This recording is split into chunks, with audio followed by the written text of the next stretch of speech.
मित्रांनो, बारामती आणि राहुरी या दोन विधानसभा मतदारसंघाच्या पोटनिवडणुका लागलेल्या आहेत. तारखा जाहीर झालेल्या आहेत. 6 तारीख अर्ज दाखल करण्याची शेवटची तारीख आहे, तर 7 तारखेला अर्ज मागे घेण्याची. आणि सर्वात महत्त्वाचं म्हणजे 23 तारखेला मतदान आहे, 4 तारखेला निकाल आहे. पण चर्चा याची नाही सुरू आहे. तर चर्चा सुरू आहे या दोन विधानसभा मतदारसंघाच्या निवडणुका बिनविरोध होणार का नाही. कारण ऑक्टोबर महिन्यामध्ये राहुरीचे जे आमदार आहेत शिवाजीराव कर्डिले यांचं निधन झालं, तर जानेवारीमध्ये अजितदादांचा विमान अपघातात निधन झालं. त्याच्यानंतरनं खूप चर्चा सुरू झाल्या की बिनविरोध झाल्या पाहिजेत हे निवडणुका वगैरे वगैरे. आता बारामतीतून ऑब्व्हियसली सर्वांना माहिती आहे की सुनेत्राताई या उमेदवार आहेत. आणि राहुरीमधून जर पाहायला गेलात तर कर्डिले यांचे सुपुत्र अक्षय कर्डिले हे उमेदवार आहेत. आता भाजपची इच्छा आहे की दोन्ही जे विधानसभा मतदारसंघाच्या निवडणुका आहेत त्या दोन्हीसुद्धा बिनविरोध झाल्या पाहिजेत. पण काँग्रेस इथं खोडा घालताना दिसतोय. म्हणजे काँग्रेसची इच्छा आहे की दोन्ही ठिकाणच्या निवडणुका त्यांना लढवायच्या आहेत. विशेष करून बारामतीमध्ये उमेदवार देणार असं प्रदेशाध्यक्ष सपकाळे यांचं म्हणणं आहे की ते आता उमेदवार देणार म्हणजे देणार. आता 6 तारीख शेवटची तारीख आहे. उद्या ते उमेदवार जाहीर करतील आणि परवा दिवशी भरून टाकतील फॉर्म, असं त्यांनी म्हणलेलं आहे. तर राहुरीमध्ये वंचित बहुजन आघाडीने त्यांचा उमेदवार जाहीर केलेला आहे.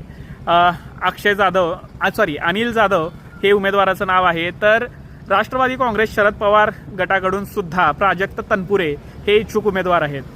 आता कोणत्याही नेत्याच्या निधनानंतर तिथे त्या भागामध्ये एक सहानुभूतीची लाट निर्माण होते आणि त्या लाटेचा फायदा सहसा त्याच पक्षाला होतो ज्यांचा उमेदवाराचं निधन झालेलं आहे. आता बारामतीमध्ये काँग्रेसकडून कोण एवढा डेअरिंगबाज असेल की तो स्वतःची उमेदवारी जाहीर करून अर्ज भरेल आणि निवडणूक लढवेल. कारण एवढा भयानक अपमान त्याचा होणार आहे त्या ठिकाणी जर त्यांनी निवडणूक लढवली तर. एक तर तो जिंकणार नाहीच आहे.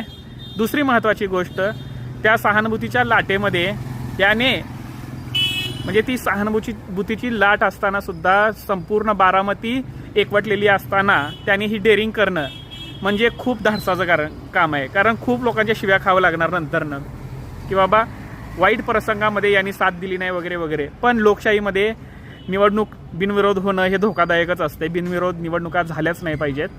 काँग्रेसने उमेदवार दिलाच पाहिजे माझ्या मते. कारण फेअर निवडणूक झाली पाहिजे, प्रत्येकाला संधी मिळालीच पाहिजे आणि प्रत्येकाची इच्छा असतेच. राहिला प्रश्न राहुरीचा, तर राहुरीमधून सुद्धा अक्षय कर्डिले हे निवडून येतीलच असं वाटतंय. आणि वंचितने उमेदवार दिलेला आहे, त्यामुळे बिनविरोध होणार नाही. बारामतीचा सुद्धा मला वाटत नाही बिनविरोध होईल, कारण एका दुसरा अपक्ष उभा राहीलच. तुम्हाला काय वाटतं कमेंट्समध्ये सांगा.